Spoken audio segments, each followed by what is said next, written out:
Hey y'all, what's good, beautiful people? It's your girl Tay, and I'm here yet again with another update video. So definitely make sure you guys smash that like button, comment down below, subscribe, plus push your post notification bell button so that way anytime I upload a video, you will be notified. So jumping right into things, I did want to let you guys know that emergency SNAP maximum benefits for the month of April are still moving slow. Now, I did notice that a couple of you guys had dropped some information down in the comment section of yesterday's video saying that your state had been approved. I think it was Indiana. I'm not exactly sure, but congratulations if you are in Indiana. Other than that, I have only seen North Carolina, and that is coming directly off of the U.S. Department of Agriculture website. So we are going to jump into the daily news for today. The first thing that I want to talk about is a credit that California residents will receive on their SoCal Edison bill. Okay, it says customers will receive a $59 climate credit rebate in April and in October. This has to do with, I think this is the Edison. I think Edison is electricity. I think that's the electric company for California, if I'm not mistaken. It says California Climate Credit comes from the state's Greenhouse Gas Cap and Trade Program. This is a program where companies that generate significant amounts of greenhouse gases have to participate in this program. This is coming from the SCE, which is the Southern California Edison spokesperson, Ron Gales. Gales says utility companies must buy climate credits to offset the greenhouse gases they emit. Okay, they've been given a lot of credits that they need to buy, and any that they don't purchase, they need to sell into the open market. Hold on one second. All right, sorry about that, y'all. So they're doing some work on redoing all of the roofs in here, and they're backing out with their equipment and all that. So I just closed the door in the window, but you may still hear that beeping in the background because I was not about to wait for them to decide what they're going to do to finish my video. But anyways, Gail says utility companies must buy. Okay, I think I read all of that to you guys already.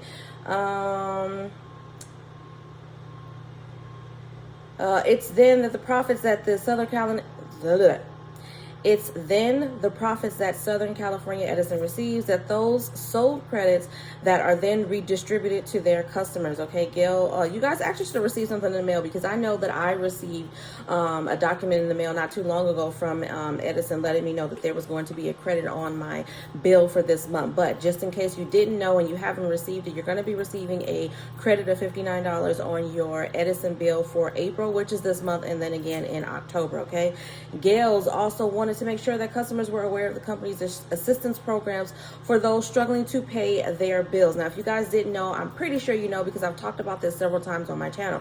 There is assistance available for utility bills in pretty much every state. Okay, depending on what state you're in will determine what the name of it is, but it's generally called, I think, HEAP or LIHEAP. Okay, it's basically assistance with utilities. They'll most likely apply a credit to one of your utility bills, either your gas or your or your electricity. All right, but you have to apply for it, and it's not specific to what's going on with the pandemic.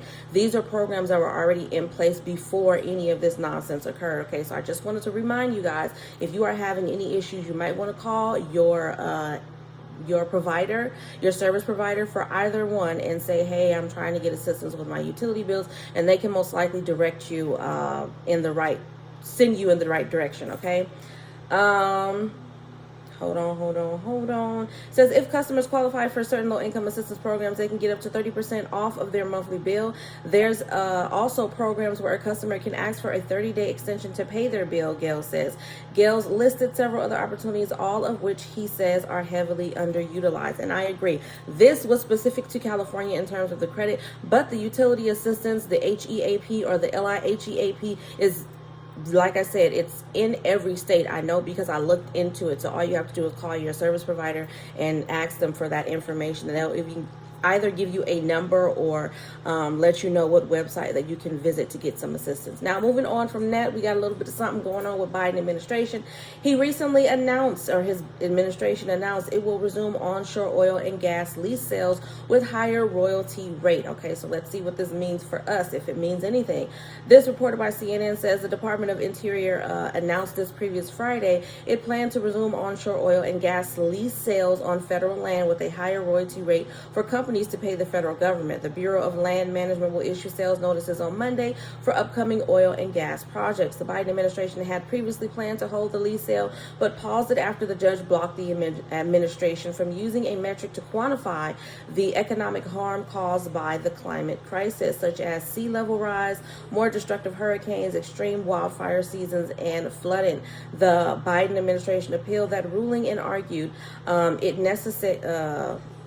necessitated a pause on all of the many projects in which the government used that particular analysis. Okay, the royalty rate increase comes after the Interior Department issued a controversial report last November recommending that rates be increased for more of a return to taxpayers. The newly increased royalty rate is 18.75%, up from the previous 12.5%. It's the first time the federal government has ever increased what companies pay to drill for oil and gas on public land. Okay, and then someone says, for too long the federal oil and gas leasing programs have prioritized the wants of extractive industries above local communities, the natural environment, and the impact on our air and water needs of tribal nations, and moreover other issues of our shared public lands. I don't know what's going on. I do know what's going on with me. I'm a little frustrated. You guys have to excuse me.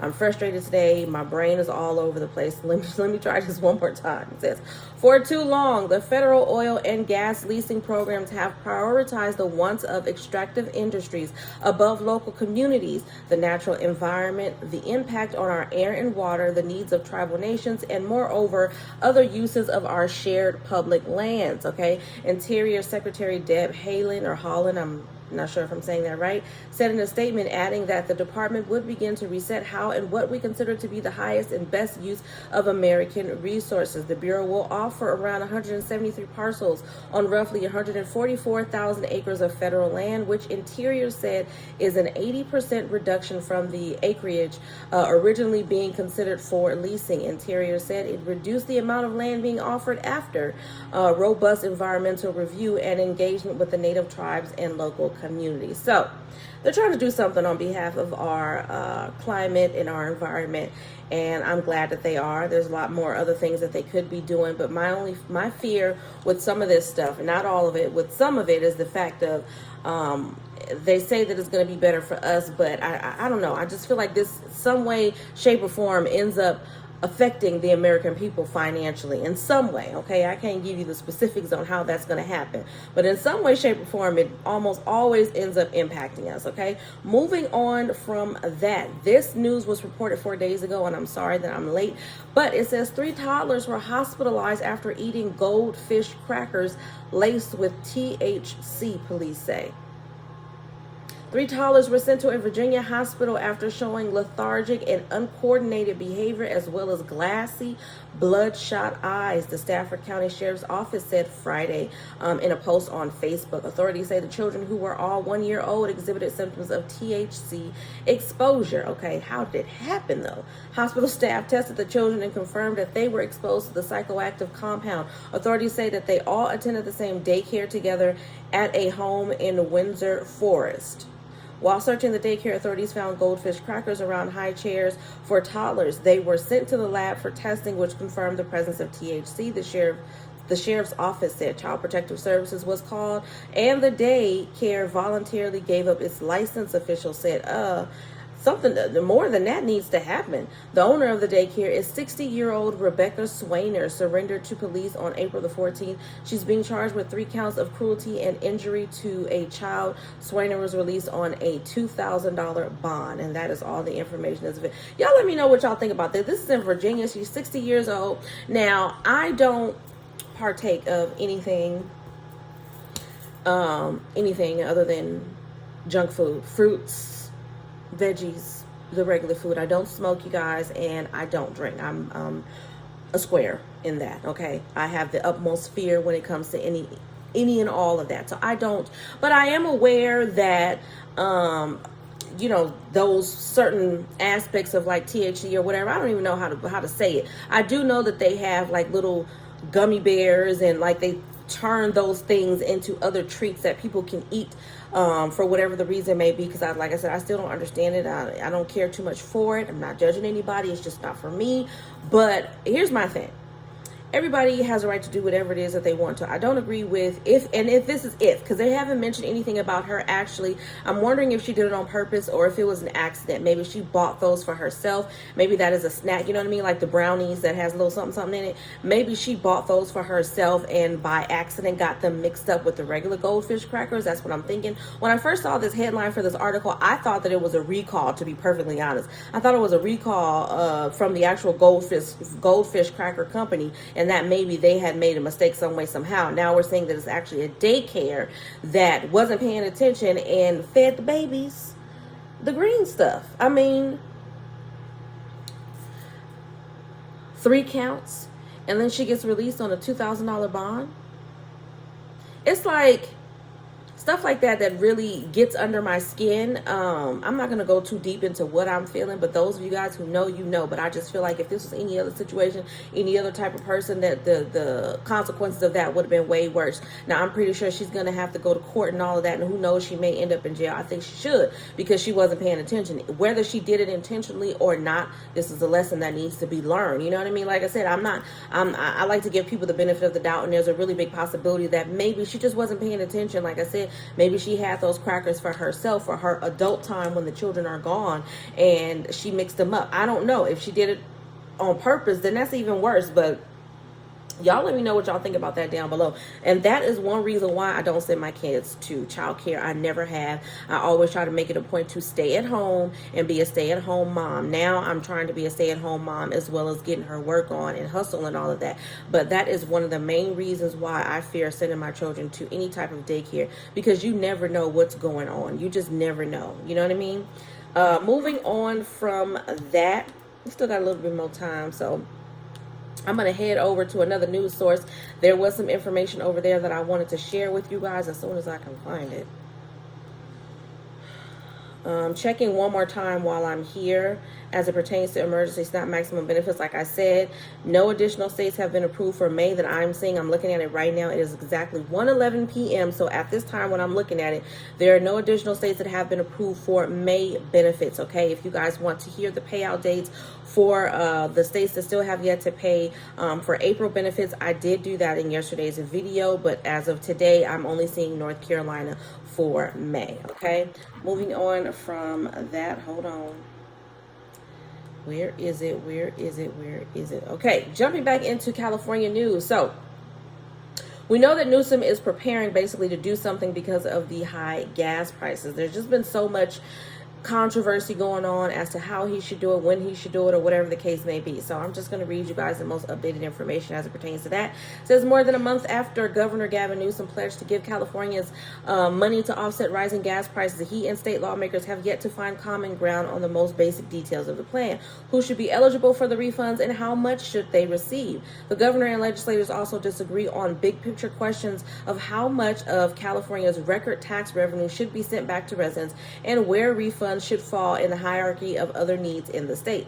It's definitely not a lack of attention and work, said Senate President Pro Tem Tony Atkins of San Diego about the slow-going negotiations. It is more really trying to land on the spot that we feel is appropriate. On our side, there's just not a lot of interest in providing checks to the wealthiest of Californians. And I agree. You shouldn't be giving money to the wealthiest people in California. So maybe if there can meet, you know what I'm saying? I said that in a previous video just from my own personal opinion.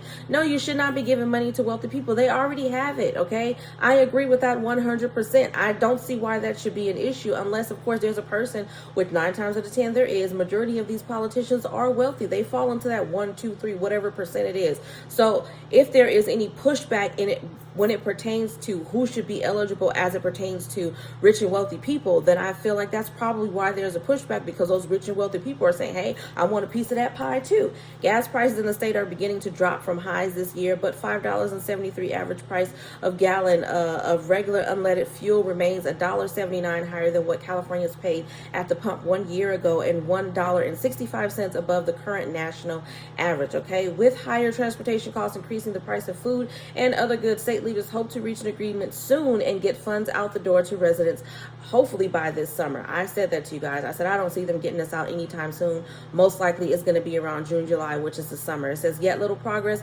has been made by the time the legislature broke for its spring recess last week. The plan Newsom proposed last month would give at least $400 to each registered vehicle owner in the state, regardless of income. Okay, refunds would be capped at $800 for anyone with more than one vehicle registered under their name.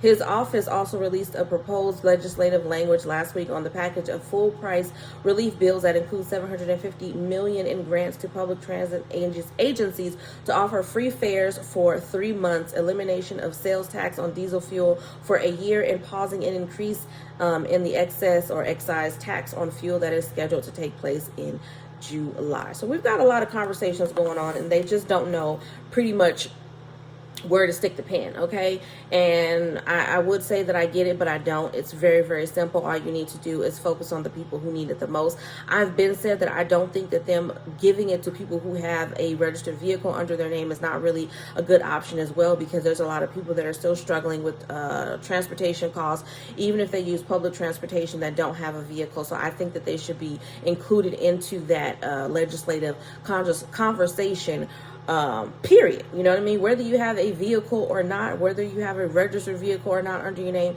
I think that they should be looking more or less at people's income. So I do agree with that. Y'all let me know how you feel down below in the comment section. But that is absolutely all that I have for you guys in today's video. I hope this information wasn't something helpful or useful to you in the least little bit. Do me a favor, don't forget to smash that like button if you haven't already, because it really does help to let YouTube know that you like what I'm doing and you want me to stick around. Now, I don't know if it's going to be possible. I may have to, it's probably going to be a struggle for me myself, period. But I'm going to encourage you guys to leave a pink heart if you can find it. Like I said, you're probably not going to be able to. If you can, to just drop a heart, any color, it doesn't matter. Whatever color you're feeling today, just drop a heart down below in the comment section just to let me know that you made it all the way to the end of the video. As always, you guys, I'm going to say don't forget to check my description box, as there are some wonderful discount codes down there, as well as a link where you can sign up for Amazon Prime 30 days free on me if you don't have it already. So don't forget to check that out. Remember to live, love, and elevate, and I will definitely see you guys in my next video. Peace.